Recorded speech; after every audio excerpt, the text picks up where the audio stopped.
afternoon, YouTube. How's it going? Stilly here. I'm just coming back from, it's my day off, so I look kind of a little bit tore up because I was just outside washing my car. Really needed it after the long road trip. So I'm just coming back from there. I actually, as you may have seen in my earlier videos, I live in a townhouse, so pretty much at all times my car is flanked, inches away by other cars. So in all honesty, I don't really have a good place to wash my car. So I actually found an apartment complex that I don't live at, nor do any of my friends live at, where they just kind of have a wide open washing station. And as I carry everything in the back of my car, soap, hose, well, they actually had a hose, sprayer nozzle, tire cleaner, wheel cleaner, scrub brushes, 6 or 7 microfiber mitts, microfiber towels. Like, I basically have everything back there, to do everything you need. I got a little miniature vacuum that I can use to vacuum out the inside of the car. So I just pulled right up to the station on my day off. No one around. It's only about, well, I started probably about 11:30. It's coming up on 1 o'clock now, when I'm just getting done. There's nobody around, nobody waiting to wash. There are a couple guys even from the maintenance department, I guess, because it's down in the area where they, where I guess they store like extra furniture and appliances and stuff for the apartments and their tools and stuff. And there's a couple of them down there. They didn't say word one to me, so I guess I'll be going back to there until somebody does. I mean, there's not actually any sign that says no trespassing, so guess I'm kind of in the clear. I mean, even if they ask me, hey, do you live here? I might try I'm, visiting friends. That almost sounds like I'm staying with them, when in actuality, it could mean I stop by for 5 minutes. I do have a fair amount of customers that live back here, that are customers of the company that I work for, that I mentioned in the last video. So, I know a few addresses and apartment numbers and things. But anyway, so I'm excited because tomorrow's Great Falls Cars and Coffee, Katie's Cars and Coffee here in Great Falls, Virginia. It's usually a pretty big turnout, and it's been really nice here the last few days, so I expect it's going to be tomorrow. And now my baby's all nice and cleaned up, both inside and out.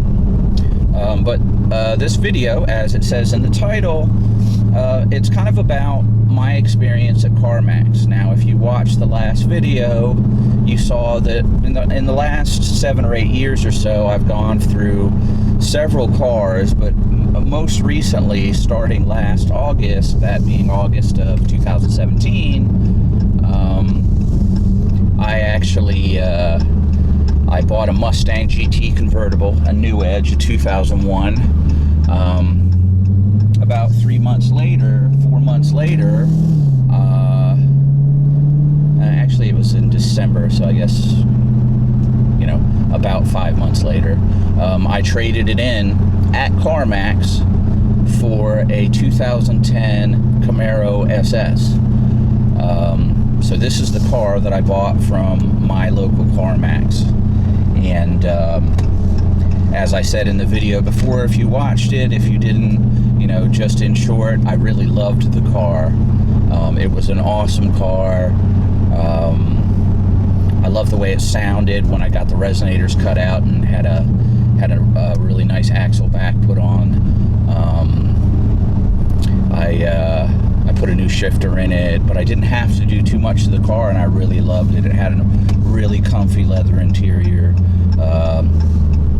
As anybody that is kind of modern muscle car enthusiasts know, they're known to be pretty hard to see out of, and it took some getting used to, and it forced you to be kind of careful, but that's not really a terrible thing. So I'll show a few pictures of that, but I didn't have the greatest credit. I was Carmax through, I was financed through Carmax's own finance, Carmax Financial of America, or whatever it is. I didn't get the greatest. I didn't get the greatest interest rate, but I didn't expect to, once again, because don't have the greatest credit. And, you know, it goes more into detail of, you know, some of the reason of how that came to be in the last video. But really, ultimately, what I wanted was, I wanted this car. I wanted a Challenger 392 Scat Pack. I really wanted a Shaker Edition, which, as you probably know by now, I did get. But I knew that I wanted, at the very least, a Scat Pack 392 Challenger.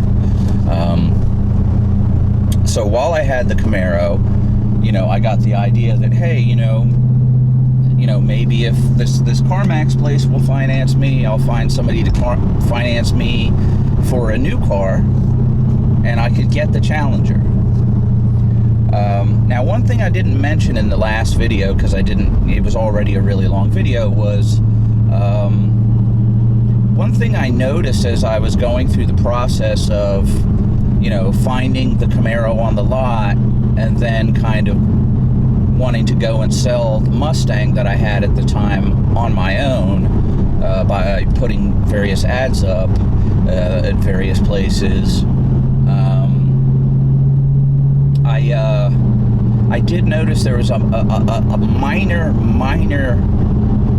amount of damage to the Camaro while it was sitting on the lot. It really kind of looked like the kind of thing that probably might have happened while it was on the lot at Carmax, while they were moving cars around or something like that. You could just see it in the driver's side front wheel well was just a little bit buckled, like someone had just tapped it in the driver's side front corner, and it caused it to just enough for it to kind of buckle a little bit there, and the lower clip of the front end was just a little misaligned with kind of the upper part.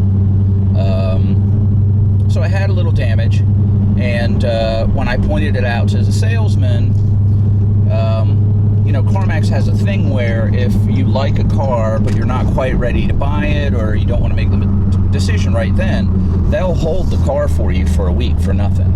And that's what they had already agreed to do, because when I got my appraisal on my Mustang from them and it was horribly low, you know, I said, well, I'm going to put some ads out there and just see, you know, what I can get selling myself.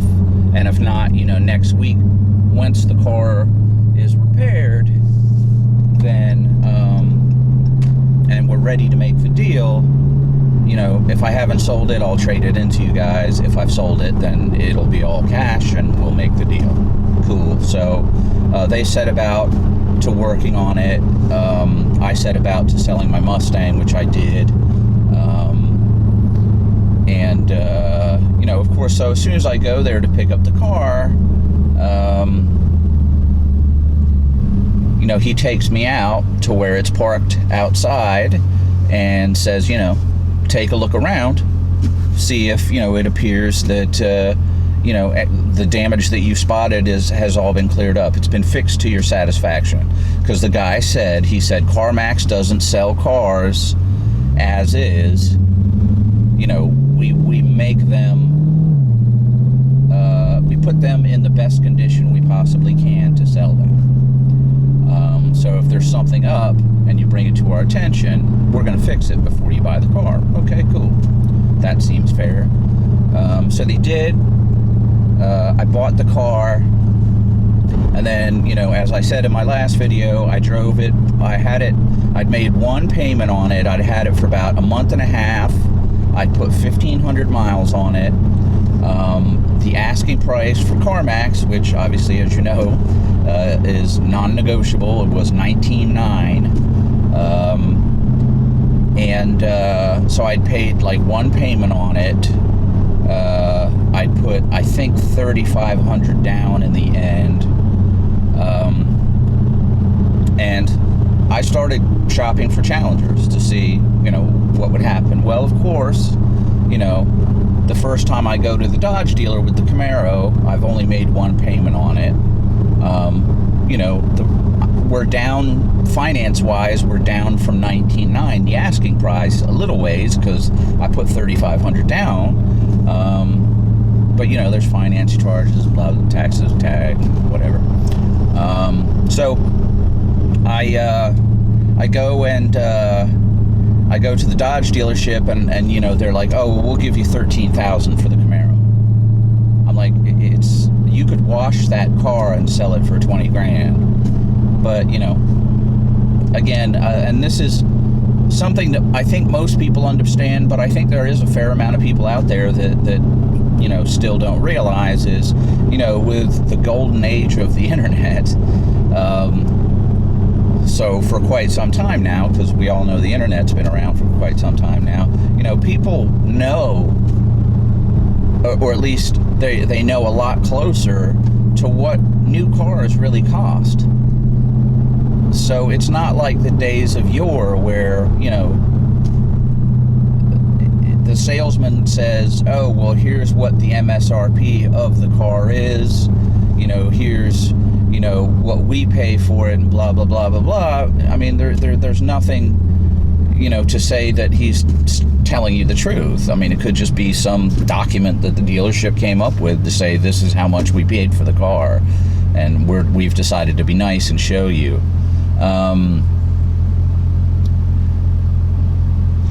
So, you know, with the onset of the internet, you know, people had access to that information. So, kind of the profit to be made on new cars, kind of the margin went completely away, more or less.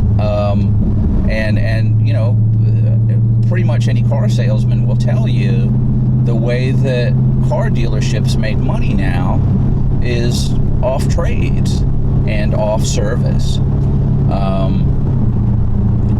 So, you know, and again, obviously Carmax is a car company, so they're trying to make money when they sell me the Camaro.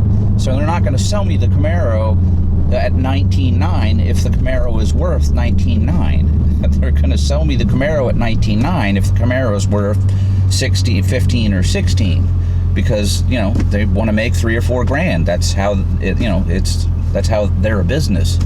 And see, this is the thing that I think the place where Carmax really gets a bad rap. And they may lowball because all they deal in is, you know, it's not like it's a new car dealership that gets used cars and they do service, so they have that going for them. All they have is, you know, sales of cars that they get from auction or that people trade in when they buy another used car from them. That's all the business that CarMax is. So, you know, I see an awful lot of videos on YouTube about, you know, people. I took my, you know, bagged, lowered Mustang, you know, mid 2014 Mustang with a cold air intake and headers and a Borla catback exhaust and, you know, a chip and all this stuff. And, you know, they only offered me this for it. Whoa! And they make like some video out of it, like talking about how crazy that is and all that. And it's like, wow, bro, you're really surprised that that's all they offered you? Do you think the average person wants a car that's on bags, lowered air suspension, and wants a Borla exhaust and cares about a chip and all that? I mean, there are people certainly out there that would love the fact that, hey, I found a Mustang, I don't need to do all the mods that I typically would to it. Someone's already done it. So I can just pay CarMax the asking price, and, you know, I've already got my Diablo chip and, you know, tuner and, you know, all that other stuff. But, you know, the average person, if anything, it may detract to the value, because they like the looks of the car, and then they go start the car, and, you know, you got high flow cats and a catback exhaust and, you know, shorty headers on the thing, and it's like deafening. And, you know, they're like, oh my God, what is going on with this car? It's like when I went to go trade in my Mustang, when I let them test drive it, I had the 93 octane race tune loaded into the chip, and that makes it shift like really abruptly. Like, even if you're not, in fact, it's actually a little worse if you're not really getting on the gas. It shifts kind of jerky because you're just kind of slowly accelerating, and then but it shifts really quick, like it's tuned to do with that that 93 octane race tune. So the guy thought at first there was something wrong with the transmission, and I'm like, well, did you see? I mean, in the driver's bay there's a little plaque, it's got a Bama tune in there, and that's the reason why it shifts so abruptly. And the guy's like, well, yeah, I've seen those before. He's like, but you know, the real problem is the next person that buys it, you know, when they drive it and feel it shift like that, they're going to be like, I think something's wrong with the transmission of this car. And I don't think that he understood that it was tuned with my own tuner. I think that's the one part that he didn't really get, and thought that I was stuck with that tune because it was like a tune I bought from like a tuning garage. And, you know, I had to tell him, I'm like, oh, no, wait. I'm like, I can go home and get my little Bama tuner and put in the stock tune, and the thing will shift almost lethargically. It'll shift so softly because, again, that's how New Edge Mustangs are known to drive with the automatic transmission, because, again, they try to make them a daily drivable muscle car. And I did that, and then the guy drove it, and they ended up offering me like $1,000 more because they knew the transmission wasn't going to be an issue with selling the car from then on out. So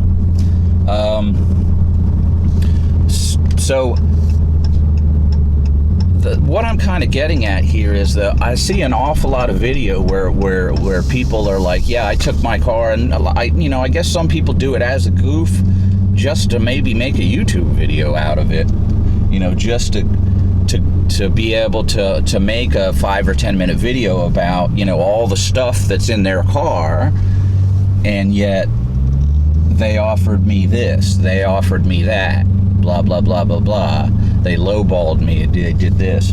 I mean, even if it's not a car, even if it's a Honda Accord, do you really think that you're gonna get what the car is worth from a place like Carmax, when, yet again, that's how they make all their money? No, of course not. You'd be a fool to think that, because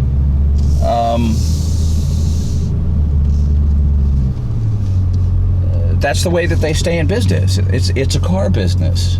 So I mean, that's the way they, you know, that's how they continue to turn a profit and have, you know, 200 stores in the United States. I don't really know how many they have, but a lot of stores in the United States, and are doing so well and stay in business and been doing nothing but growing since their inception, is because, you know, it was kind of an innovative way to buy cars, and it was kind of perfectly aligned with the internet, because they knew that people knew what cars were really worth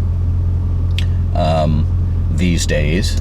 So rather than just try and be another company that started a series of new car dealerships or just used car dealerships, they tried to make, quote unquote, a different kind of car buying experience, and they did. So, you know, it's just something I feel I think is funny. And of course, when I was in the middle of, you know, working with the Dodge dealership, looking at the Challenger and trading in the Camaro, you know, I found myself in the middle of that situation and kind of went, you know, I didn't think twice about it. You know, it didn't make me kind of feel like I was taken or anything like that, because they're telling me the car's worth 13 grand and that's all they're going to give me for it. If anything, I felt like the Dodge dealership was trying to take me for as much money as possible, which, you know, there's a reason why they call them stealerships and all that. But you know, I'm not going to be that guy. I just I wanted to tell what my first experience with the Dodge dealership went like. It wasn't all the fact that it's a dealership and they're trying to make money, as much money as they can off, every deal. I know there's a YouTuber out there that, in my recollection, he's owned a few different modern Dodge muscle cars. I think at least 3 that I could think of over the last at least 2, maybe 3 years or so. And all this guy does is bitch and complain about this Dodge dealership, and actually calling out general managers and salespeople from specific named dealerships and saying this guy did this and he's a effing jerk and this and that and the other and blah blah blah. And I mean, I got a fair amount of patience, but it's almost to the point where I'm just pretty much switching off his videos going, bro, at that point, just don't even buy a Dodge. I mean, if you have that much problem everywhere you buy a Dodge, yeah. I mean, they are dealerships, but, on one hand, I kind of start to go, okay, the one thing that all these deals had in common was you, dude. So do you think maybe you kind of go in there with your backup with the expectation that you're going to get jerked around and blah, blah, blah? And, he had this long odyssey about, and there was this wrong with the car, and the dealership couldn't seem to fix it, and blah, blah, blah, blah, blah. And then I watch another video, and, oh, that's all about his newest used Dodge, late model Dodge muscle car that he's bought. I'm like, what? Dude, go buy a Camaro. Go buy a Mustang GT, I mean, if you're going to cry that much about it, but whatever. I mean, people are free to say whatever. So, I probably this is my 4th video, I've probably already said stuff that make people go, why don't you, so the first time I went to the Dodge dealership, they offered me $13,000 for the Camaro. And at that point, I owed, I think, like $17,400 or something, $17,300. So with my not so great credit, with the limited amount that I could put down, and with what was going to be rolled in due to what I was upside down, I couldn't get financed by anybody. So I was kind of, a little bit tore up about it, and,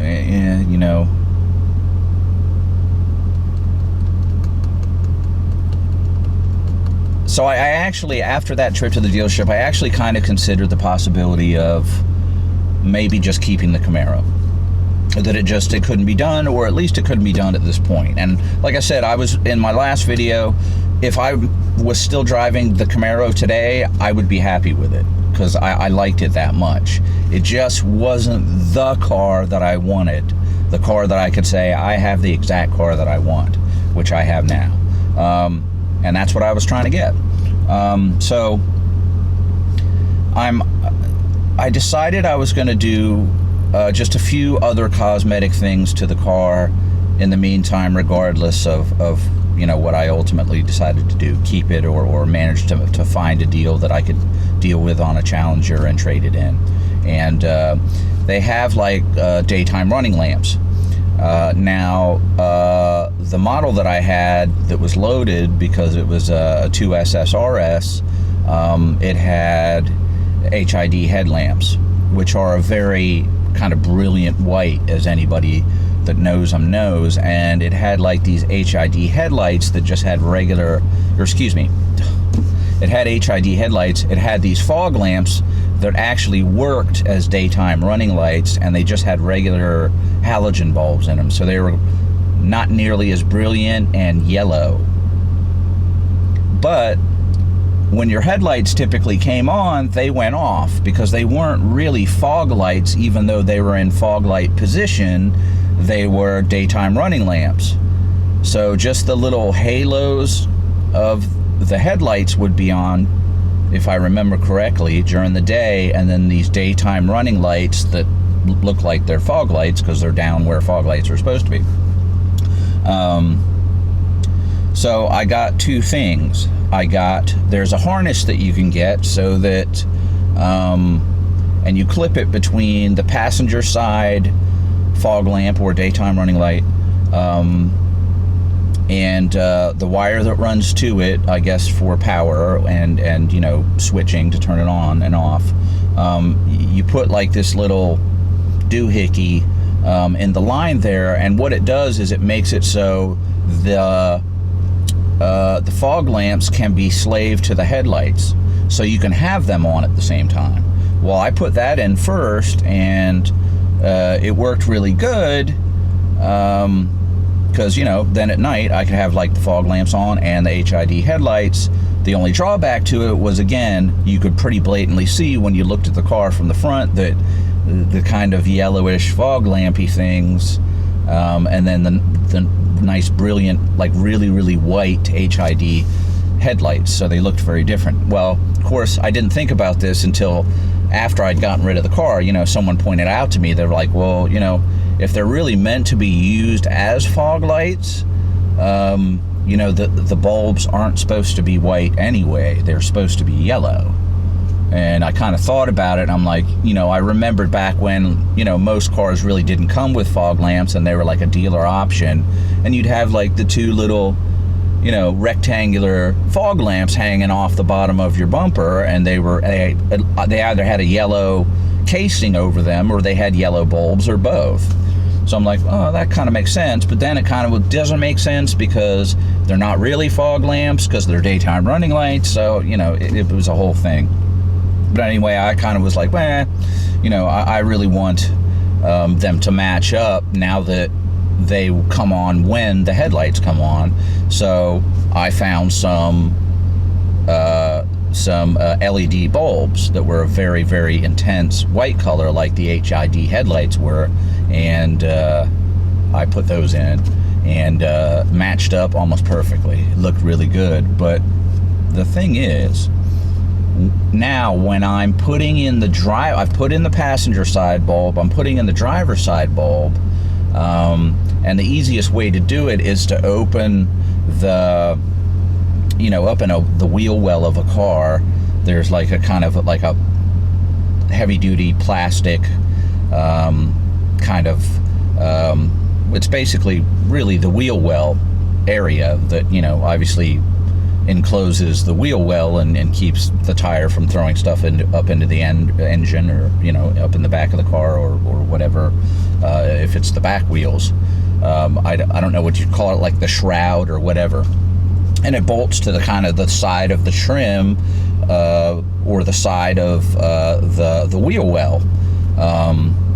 And I noticed, and the easiest way to get to behind the daytime running lights on this Camaro is you just undo the first 2 or 3 screws of that and pull the shroud back, and then you can reach in there and pull the bulb out from behind and change it out.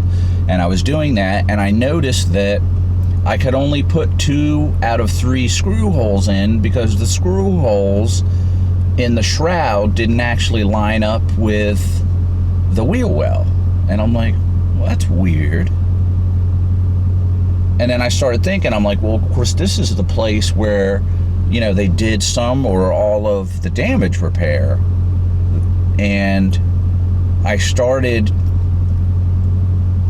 and I'm kind of like trying to figure out, you know, did they just drill holes randomly just to be able to put a few screws in? Or, you know, is it, you know, is it the stock holes, but they put in a different shroud? Or, you know, I'm trying to figure out what they did. And then I noticed there's some orange paint, like on the inside of the shroud. And I'm like, and I remembered that they had to keep it like an extra day or 2, which was fine, because I was still in the process of selling my Mustang. While they were repairing it, they had to keep it an extra day or 2 because they were trying to paint match. Because I guess, again, I had the car in an Inferno orange, and I guess they said that's a hard paint to match up with the rest of the car when they do any kind of work. So it took an extra day or 2.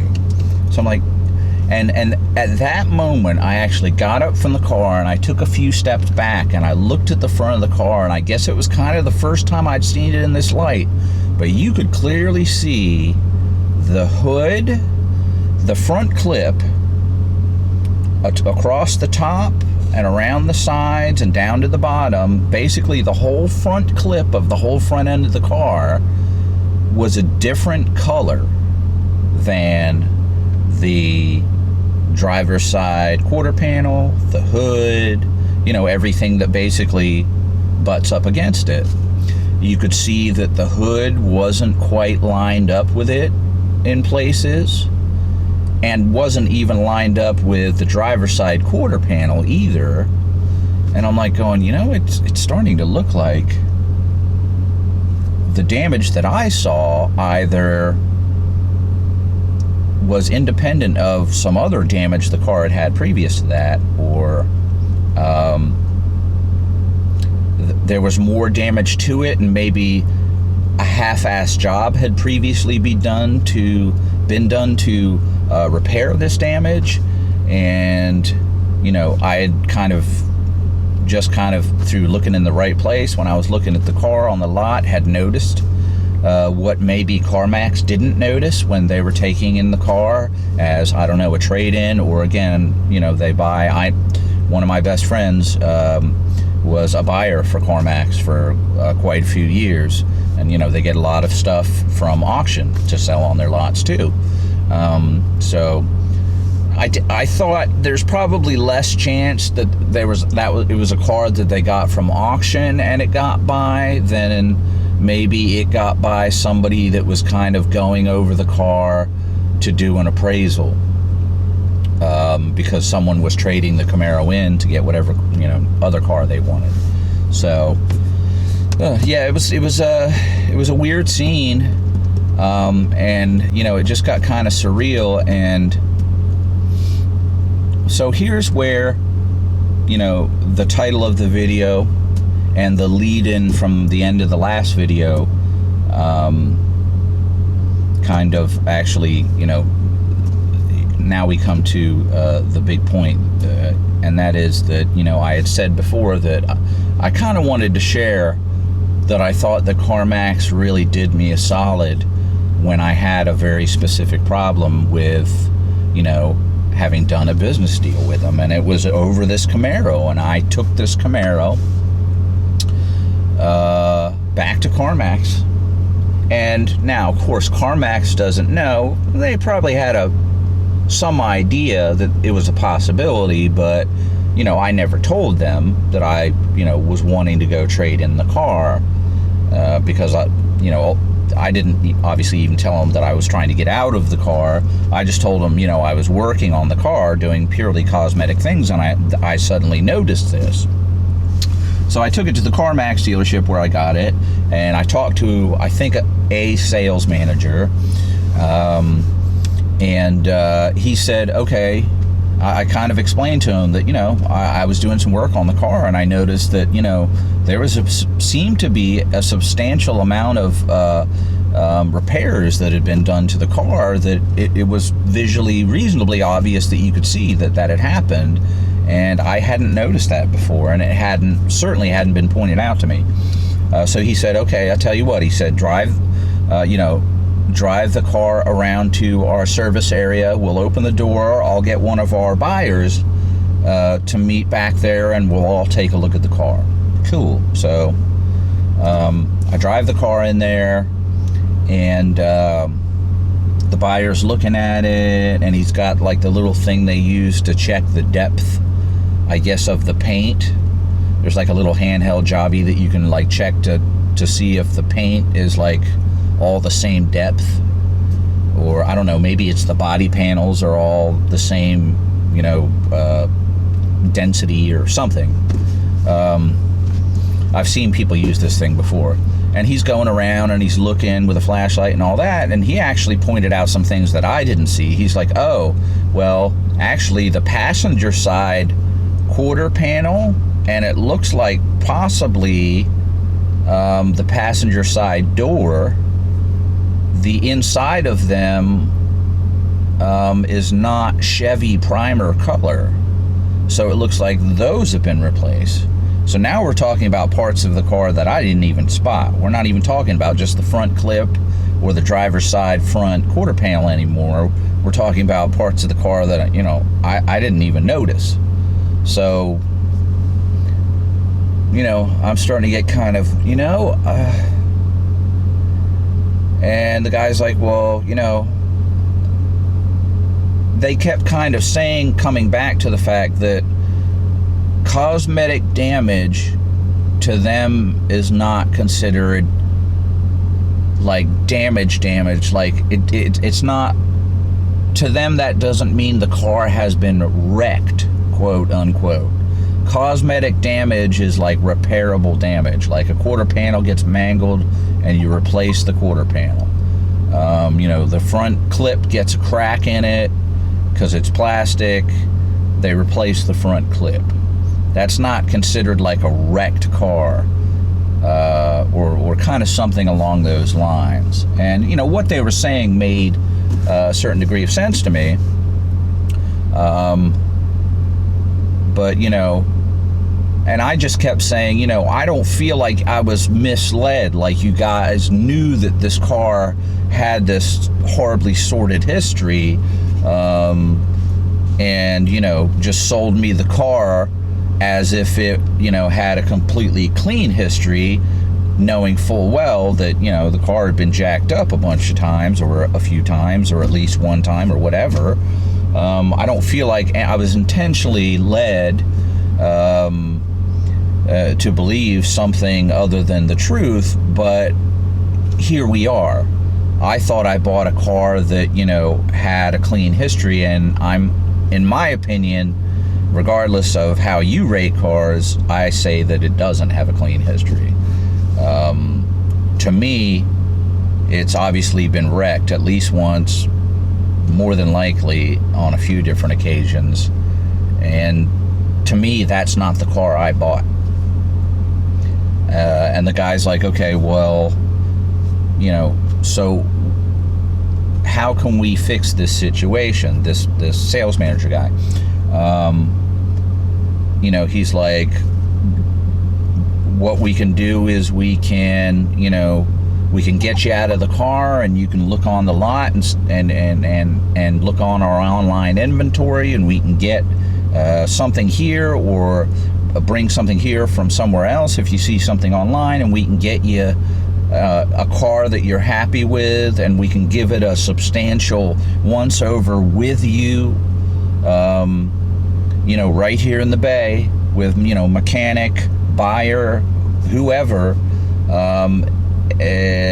so that you're satisfied with the condition of the car that you're going to move into before you drive it out of here. And I went, yeah. And he's kind of like, okay, if that's not what you want, tell me what. And I told him, because in the back of my mind I'm going, maybe this is an opportunity to get out of some of the negative equity in this car, to the point, at least to the point where I can get into the Challenger that I really want. So I kind of was like,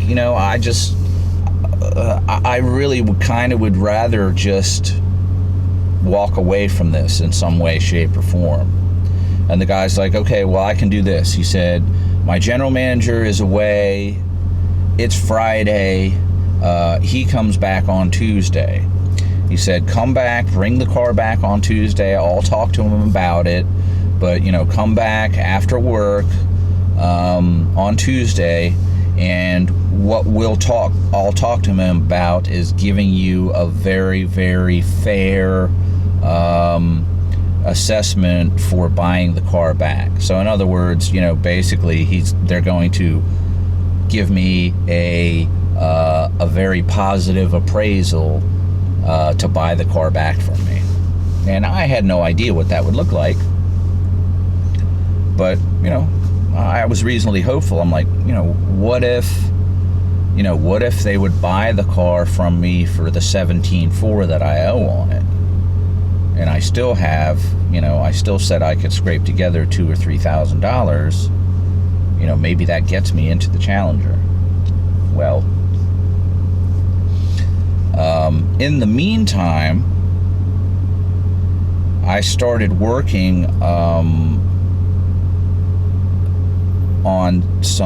getting some money out of some investments that I had to have a much larger down payment in the event that I could at least break even, so that I had a reasonable car payment, regardless of, if they ended up having to charge me, not the greatest interest rate, as well as Carmax, because, my credit hadn't gotten particularly better. And I did come up with that. So I came up with $11,000 to put down on the car.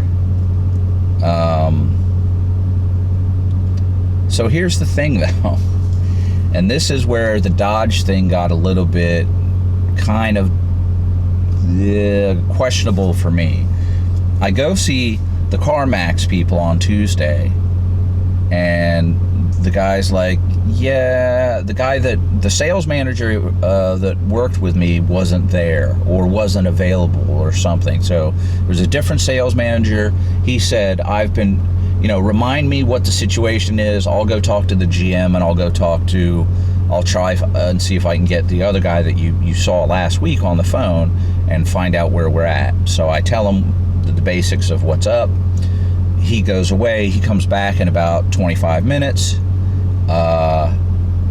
And he's like, okay, they've given me all the information. He's like, can I just have the key to the car? We're going to pull it into the bay and look over the car. I'm like, cool. I give it to him. He's like, please, I appreciate your patience. Sit tight. We're going to have the appraisers look at it and talk about what we're going to do. We'll be back to you as soon as possible. I'm like, okay, cool. I expected to wait. So, I walked around the lot a little bit and, goofed off on my phone. And then the guy comes back with an appraisal offer. And here you go. For anyone that questions kind of what Carmax is all about. Yeah, they're a business. Yeah, they're out there to make money like any business is. But they knew I was unhappy, and they wanted to do what they could to make it right in my eyes, regardless of the fact that they pretty much knew at that point that they weren't going to get my business, at least, in the immediate future, regardless of what they did for me. They offered me $21,200. So a car that I bought from them going on about 2.5 months previous to that, for $19,900, I put $3,500 down. I drove the car. I put 1,500 miles on it. I made one payment of $400. And they end up giving me like $1,300 more than they even charged me sticker priced for the car. And I was shocked when I saw it on the little appraisal piece of paper thing they give you. I was like, oh my God, really? And the guy's like, so, do you want to move forward with this? What are you thinking? And I'm like, I'm amazingly pleasantly surprised. I said, this is more than fair. You guys are bending over backwards. I'm extremely happy. This, certainly any negative thoughts I might have had about the buying experience here are long gone with this. And the guy kind of started going into this thing about how, I've been working for this company for blah, blah, blah years, and, they really are people, and, they're about people, and it is a business, but we're about, getting people what they want, we're about taking their money to get it for them, but ultimately we're trying to, the idea of the business is to get people what they want. And yeah, it came across as kind of drinking the Kool-Aid and a little bit on too thick, but there was a certain amount of sincerity underneath it all that said that, they are trying to make people happy. And when it comes to this situation, even though they know that I'm not going to turn around and give them, of course, they don't know about the 11 grand that I now have, but I'm not going to turn around and give them a bunch of money towards another car and all that, because I've already made it clear that I would just wanted to walk away, at least for now. They feel they've done the right thing because they did what it took to have me walk away without a bad taste in my mouth. To have me walk away and go, well, that didn't turn out the way that I wanted it to, but it sure as hell could have been way, way worse. And, it actually, unbeknownst to them, turned out to be way better. Because, of course, so now I call up the Dodge dealership and I'm like, hey, I get on the phone with my salesperson. I'm like, okay, so now I have $11,000 to put down. I don't have the negative equity of the Camaro. And he's like, oh, you sold it for what you paid for it? I said, Carmax bought it back from me for $1,300 more than the sticker of what I bought it for from them 2.5 months or a month and a half ago and 1,500 miles ago. And he's like, bring me that document. I have to see that to believe it. And I did. But, and this really isn't, so that's kind of where, where Carmax really kind of showed their true colors to me. Now, are all Carmax stores that way? I don't know. Are all people, that work in the business for Carmax, do they have that sort of mentality instilled upon them? I don't know. But I'm only, expressing to people my experience with them was a very, very positive one in a situation that could have turned out to be a very, very negative one. So I won't have a bad thing to say about Carmax. And when I see these videos about, sometimes I'm sure there's bad deals, or them, some people trying to get over, even working for a company whose overall, mentality and the way they train people is that, to be fair and all that stuff. There's still bad apples. There's bad apples in anything, I think, for the most part, police officers are, great people, selfless, brave people, but there's bad apples. It's a fact. So, there's probably, bad situations that occur for the customer of the Carmax. But it gives me an extra little chuckle now when I see yet another one of those videos where, I took my Mercedes-Benz to Carmax and here's what they offered me. And they make like this endless video about, ragging on Carmax and blah, blah, blah. And it's like, man, that's messed up of Carmax trying to be a business. Trying to make a little money on your car, which is how their business works, you idiot. Anyway, I'm not so into it that I'm like bitter against people that, are bitter against the car company, but it seems more goofy to me when I see those people, ragging on that company for, doing what their business model is. And if you don't like it, don't do business with them. Go sell your car on Craigslist. I don't know what to tell you. But anyway, so that's how they did me a solid. Now, in unrelated, when I went to the Dodge dealership and said, I'm coming by there tonight, I got 11 grand, I got no negative equity because I'm out of the Camaro,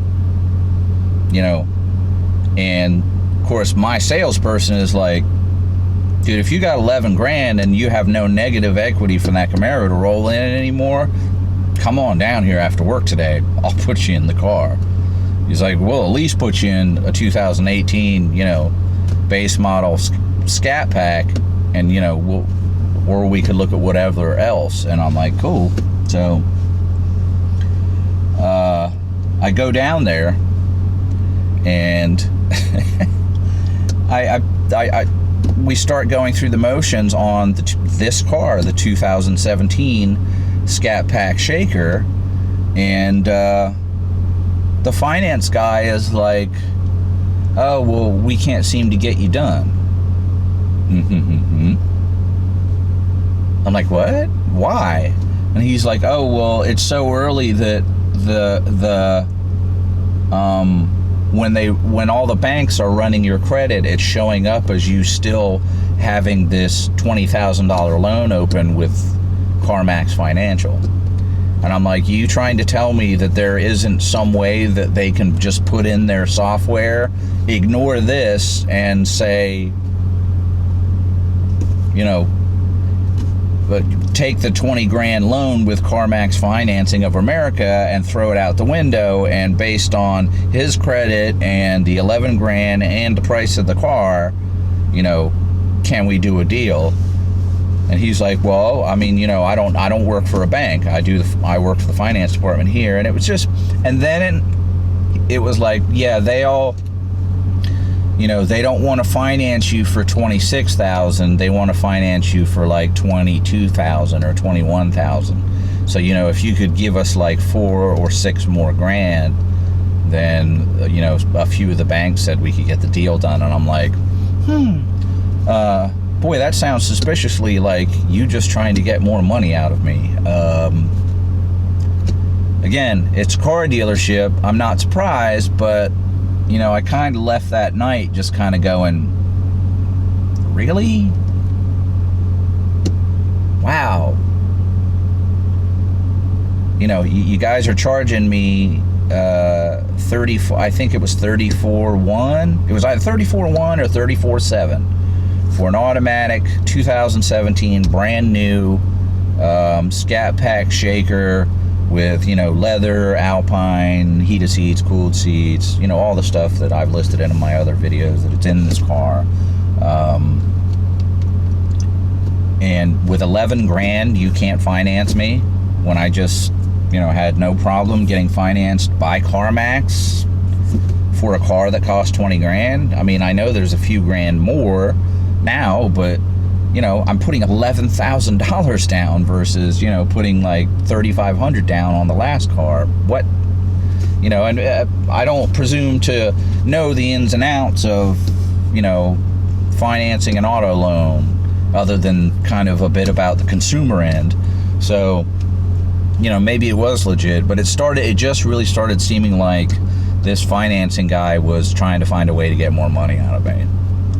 So what I ultimately did, and I don't think I mentioned this in my previous videos because I didn't really go into the financing aspect of it. I just kind of broke down the price and what I paid and compared to other dealerships and all that fun stuff in the one video. But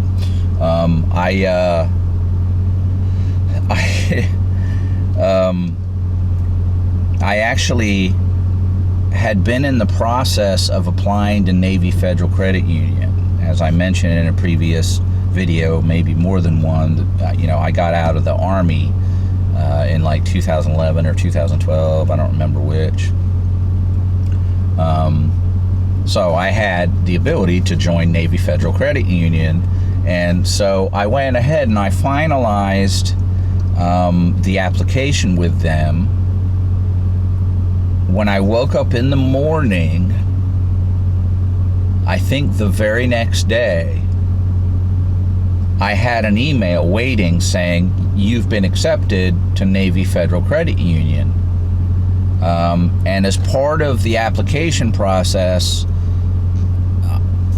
I set up like a savings account and a checking account, and I put like $20 in the savings account and $50 in the checking account. And I think that's like all part of kind of the application process. It's kind of like, you know,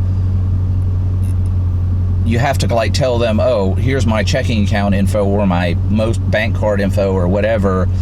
I'm going to move this to this and this to this. If you accept me, then put this money into the two accounts to open the accounts. And that had happened. So I got online when I got to work, because I was actually in a training that week. So I wasn't like out on the road working. I was like in a training for a week. So I was like sitting in a classroom. So I like had the ability to, I literally took 5 minutes the very same morning Navy Federal Credit Union accepted me. into the credit union and said, hey, can I have a car loan for $26,000? And literally like 5 minutes later, they're like, yep, you're accepted. Here's the interest rate. Here's what the payment's going to be. Here's the terms. You can pick up a cashier's check at whatever branch within 30 minutes. Cool. So, yeah. So I called up the salesperson, and he's like, because I didn't mention this, the salesperson that I had been working with at the Dodge dealership that was like, yeah, bring your 11 grand, I'll get you in the car. He had to go home because I get the feeling that, and I don't remember for sure, but I'm pretty sure that his wife was like way pregnant or something like that. So he was like pretty much on call to like roll out at like any time, the couple times that I talked to him previous to that. And I think it wasn't that his kid was born, but he did have to go home, and I ended up working with somebody else that I wasn't really crazy about.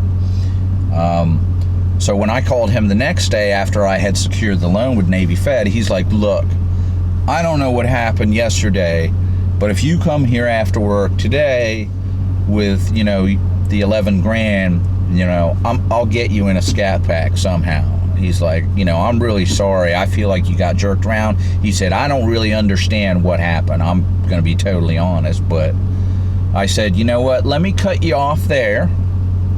I'm bringing a check for 11 grand and a check for 26 grand. Because, of course, the car was $34,000, which is the great price that I've been pimping to everybody.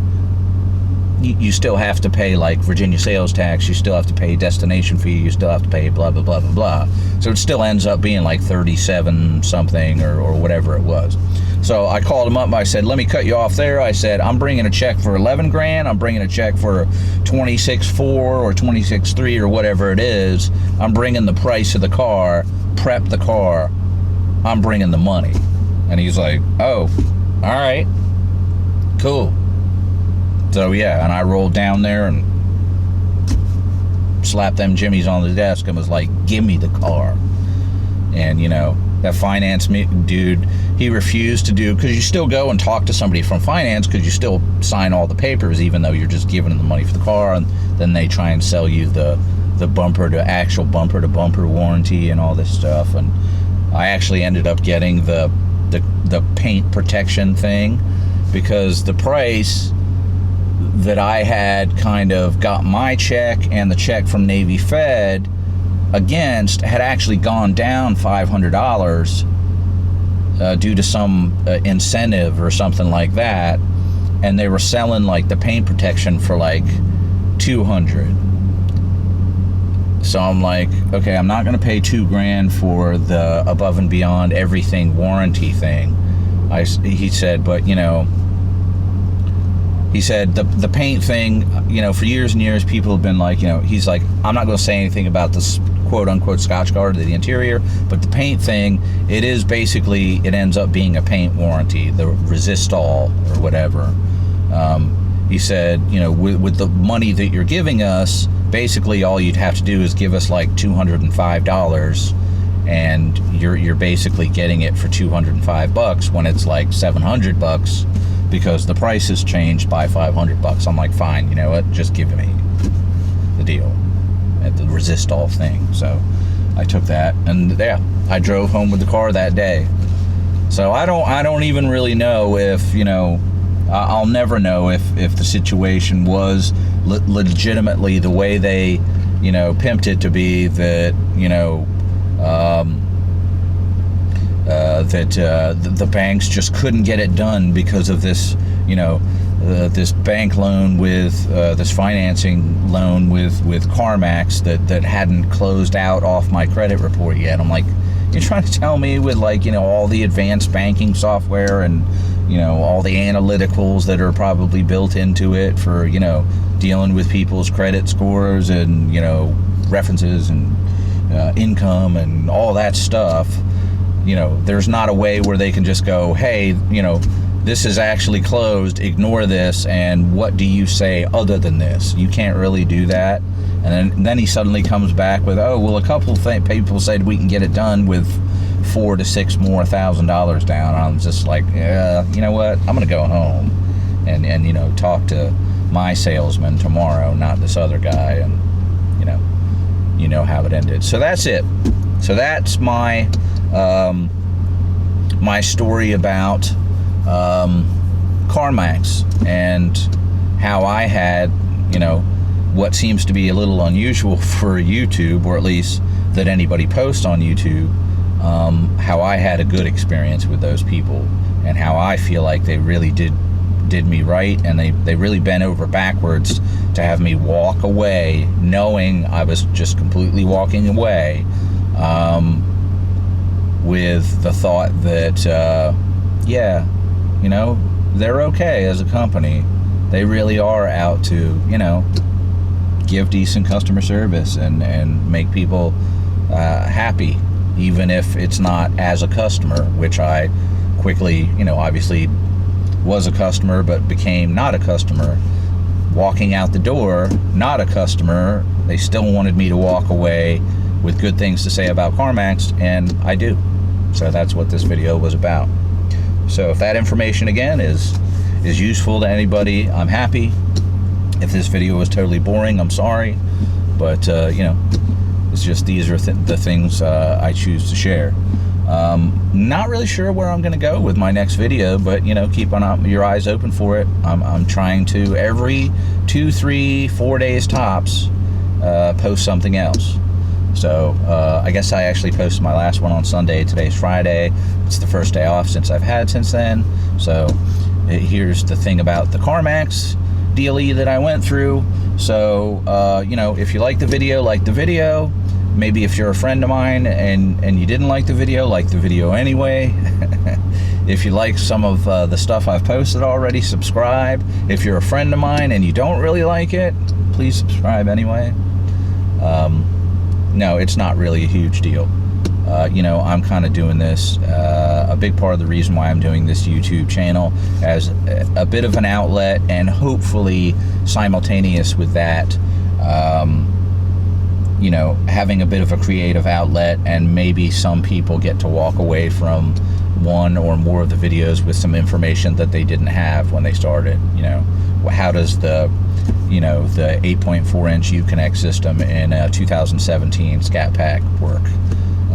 You know, how willing is Carmax to do the right thing to ensure that you have a good experience? You know, what can you learn from Alex's jumping from a Mustang to a Camaro to a Challenger all within like a 6 or 8 month period? You know, a bunch of the various things. You know, what dealership did he get the car from that, you know, he believes is worth looking into if you're looking at one of these cars, because he thinks that comparatively speaking, the prices are super competitive, and in most cases better from what he's looked into online. So, you know, if you get anything out of it other than entertainment, cool. If you get maybe a few seconds entertainment out of it, cool. But yeah, I urge you to keep checking back. Not sure what the next video is going to be about, but there'll be a next video. So until then, you guys take care, be cool, and see you next time.